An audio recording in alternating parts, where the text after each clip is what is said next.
Olá, eu sou Alexandra Manfredini, biomédica, diretora do Laboratório CEDILAB e Clube Levida.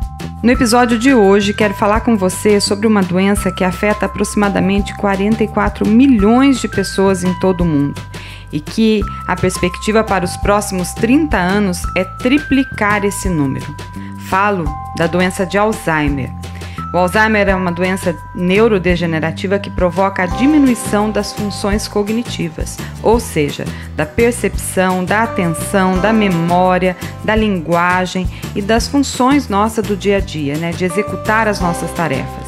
E para falar com propriedade desse assunto tão importante, eu estou aqui neste podcast com o Dr. Washington Tavares. Ele é médico, neurologista, da Clínica Health de Pindamonhangaba, e ele vai falar com você sobre os sinais, sobre os sintomas, sobre o tratamento e principalmente sobre a prevenção. Muito obrigada, doutor, por o senhor estar aqui conosco hoje, participando desse assunto tão importante. Então, eu gostaria que o senhor falasse um pouquinho para a gente quais são os sinais, quais são os sintomas do Alzheimer. E o que eu dei uma introduzida do que é a doença, mas o que é essa doença verdadeiramente? Bom dia a todos, bom dia Alexandra. Bom, vamos lá. O Alzheimer, como você disse, é uma doença degenerativa. Significa nada mais nada menos do que o envelhecimento, por assim dizer, e morte celular dos neurônios. Os neurônios são as células do cérebro, certo? Particularmente de uma área do cérebro chamada hipocampo. Essa área ela é responsável pela memória e por algumas associações em termos de também linguagem em alguns momentos. Não é só essa área que é afetada. Com o tempo, todo o cérebro em si vai ser afetado de uma forma ou de outra, mas esse é o alvo inicial. E o que acontece com essas células? Por que elas morrem? Há um depósito de uma substância amorfa, como se fosse um cimento. Esse cimento impede essas células de funcionarem adequadamente. Então, o cérebro e as suas atividades funcionam como se fossem redes de transmissão. A eletricidade passa a não conseguir funcionar e passa a falhar. E o que acontece? A função dessa área perde-se. Qual a função dessa área, como eu disse? Memória. O indivíduo passa a ter dificuldades de memória particularmente recente. A memória antiga, já sedimentada, ela está em outra área. O indivíduo passa a ter dificuldades no seu dia a dia. Ele começa a não conseguir fazer as suas tarefas da mesma forma como ele fazia anteriormente. Então, uma atividade habitual, uma função habitual, um motorista começa a ter dificuldades em achar o caminho que ele sempre fez. Uma pessoa que era responsável por guardar as coisas em um depósito começa a ter dificuldades de conseguir localizar. Uma pessoa dentro de casa começa a ter dificuldade de achar as chaves. Aonde está o celular? Aonde estão os sapatos? Guarda os objetos em locais inapropriados. Ou uma professora começa a ter dificuldades para conseguir lembrar dos conceitos e das palavras de forma adequada. Isso até é um filme muito bonito nesse sentido, que era uma neuropsicóloga, e é uma história real desse filme, a Alice. De toda forma, os sinais eles são muito amplos. Esse é o principal, mas o indivíduo também pode apresentar dificuldades em termos de comportamento. Uma pessoa que era mais calma começa a ficar mais ansiosa, agressiva. Uma pessoa que era mais tranquila e tinha um sono tranquilo começa a ter dificuldades para dormir, começa a ter sono ao longo do dia. Tudo isso pode acontecer, mas a perda de capacidades é o principal. O Alzheimer ele é a principal demência. Mais da metade das demências, das dificuldades cognitivas que os indivíduos vão apresentar são decorrentes da doença de Alzheimer. Mas tem tantas outras doenças que também podem provocar esses sintomas. A família geralmente traz o paciente ao consultório. É importante salientar que o indivíduo, a despeito de parecer tão difícil em termos de memória, muitas vezes ele não tem percepção da dificuldade de memória que ele apresenta. É um mecanismo, até entenda-se, de defesa do próprio cérebro. A pessoa perde a capacidade de reconhecer que não está reconhecendo as coisas. E ela começa com história, a gente chama isso de confabulação, justifica tudo o que faz, começa a dizer, eu esqueci a chave aqui porque me chamaram no portão, e aí ficou, a panela queimou no fogo, porque na verdade... Então a pessoa não tem uma percepção do que isso está acontecendo, e a família precisa conseguir perceber. E em relação a prevenção. A necessidade hoje, eu percebo que muitas vezes nós vivemos o dia a dia de forma muito corrida, focando no trabalho na sua grande maioria das vezes e não cuidamos de uma forma tão adequada da nossa saúde. E esse não cuidado da nossa saúde física, da nossa saúde emocional, ele pode acarretar consequências não só imediatas, como por exemplo a hipertensão ou diabetes, como também consequências mais tardias, como o Alzheimer. Então, o que fazer neste momento e o que nós podemos fazer realmente para prevenir o Alzheimer? Perfeito. Efetivamente, a prevenção ela existe, algumas coisas nós não conseguimos prevenir. O principal fator para o desenvolvimento do Alzheimer, que é a idade, a gente não tem como rejuvenescer, mas a gente tem como envelhecer de forma saudável. Como a gente vai envelhecer de forma saudável? Tendo hábitos de vida saudáveis. Falar é fácil, mas na verdade é isso o essencial. Uma boa alimentação, bons hábitos cognitivos, hábitos de vida social saudável, né?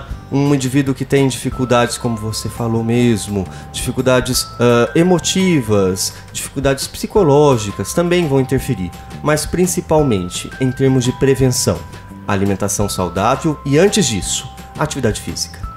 As pessoas acham que ficar enfiado dentro de casa, lendo livros, fazendo palavrinha cruzada e lendo revista é a forma de proteger o cérebro. Isso é um mito, isso é uma falácia, isso é uma inverdade. O cérebro, dessa forma, só será ativado em poucas áreas relacionadas à linguagem. Na verdade, grandes áreas, mas apenas essas áreas. Quando o indivíduo faz atividade física, ele vai estimular todas as áreas cerebrais relacionadas a cada um daqueles movimentos. O nosso cérebro ele é segmentado em áreas. Cada área tem uma função específica. Uma atividade ao ar livre, o indivíduo vai exercitar visão, audição, emoção e todas essas áreas associadas ao movimento. Isso é o que vai impedir, ou melhor, pelo menos delimitar essas atividades de degeneração para que o processo aconteça de forma mais lenta. Já foi veiculado de forma bastante emotiva pela mídia ao ano passado sobre o hormônio da atividade física. Isso é uma verdade e é um potencial futuro tratamento para a doença de Alzheimer. Mas ele não está disponível ainda, está ainda na fase de estudo com ratinhos, ninguém vai conseguir falar que daqui a 2, 3 anos já vai existir isso, não, mas você consegue produzir isso através de atividade física. E aí o indivíduo fala, mas eu tenho um problema articular, mas eu tenho um problema... Eu costumo falar para os meus pacientes em consultório uma frase bastante forte: a desculpa do aleijado é a muleta, não use-a. Faça a atividade que você pode fazer. Se você consegue correr uma maratona, corra.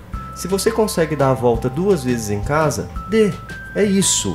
A atividade física, tanto quanto maior, melhor, mas efetivamente qualquer atividade física provocada pelo indivíduo consegue ter uma interferência e um impacto muito positivo na sua qualidade de vida, inclusive para o cérebro.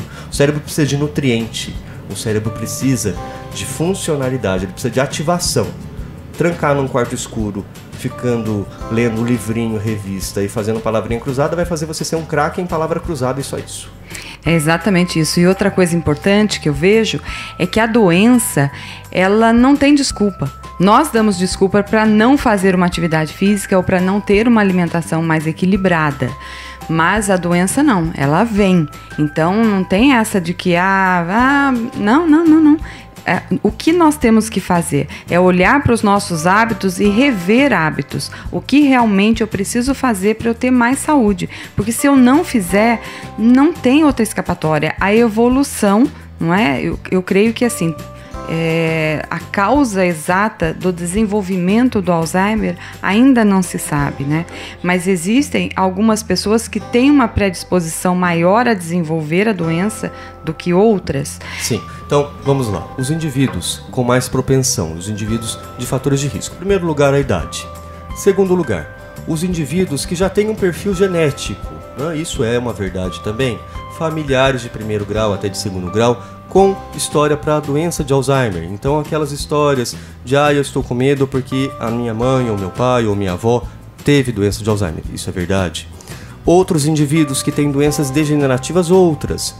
Uma hipertensão mal controlada, um diabetes mal controlado, um quadro psiquiátrico mais difícil. Todas essas pessoas estão submetidas sim a maior estresse e o cérebro sofre junto com todo o corpo, inclusive.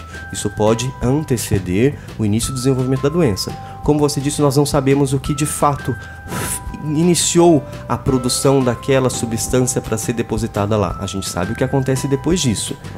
Outras situações também são importantes de ser ditas para cuidado, para prevenção não, mas para tratamento em si da doença. Então, primeira coisa, o diagnóstico precoce, que não é tão simples assim. Você precisa primeiro suspeitar e passar com o seu especialista, seja o geriatra, seja o neurologista capaz. Precisa fazer exame de imagem, precisa fazer exame de sangue, tudo bem, ok. Uma vez feito isso, são feitos alguns testes também. E, uma vez identificado a possibilidade, antes do início da demência em si, o tratamento já tem que ser iniciado. Não adianta eu chegar para o indivíduo que já está com a demência instalada há 4 ou 5 anos e falar de uma estratégia preventiva. Aí é controle de danos, aí é o que já existe.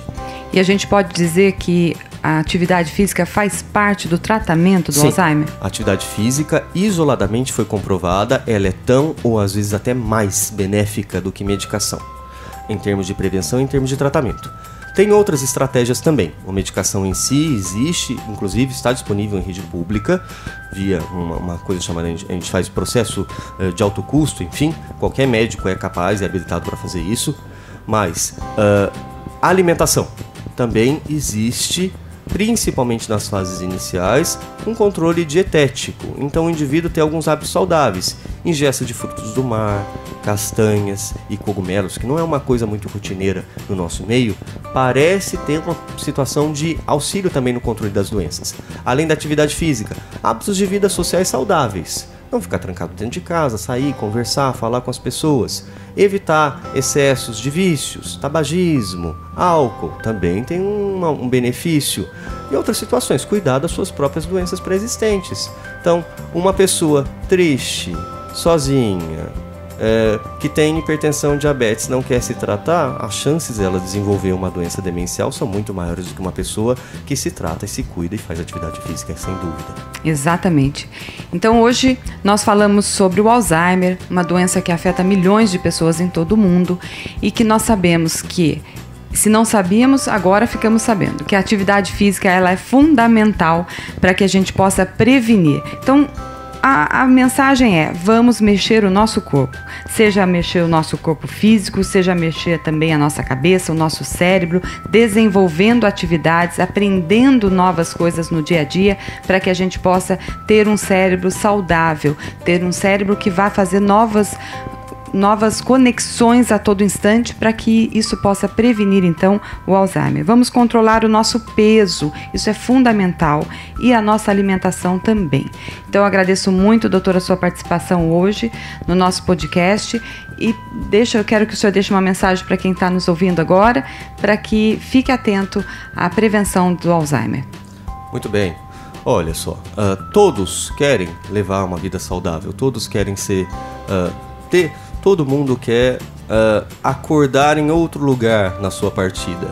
Infelizmente não é assim que acontece na maioria das vezes. Vamos planejar nossa vida, vamos pensar no que nós queremos para o nosso futuro. Não só para a gente, como para os nossos familiares. A família também tem que se envolver na participação disso tudo. Prevenir não tem jeito. Pode ser até uma falácia, mas é a melhor forma e é o melhor remédio.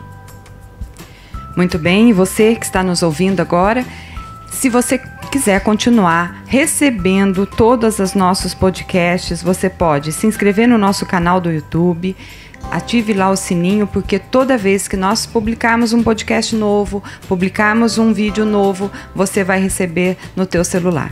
E outra coisa importante, você quer receber o podcast no seu celular, no WhatsApp, é só você enviar um eu quero para o 12974067552.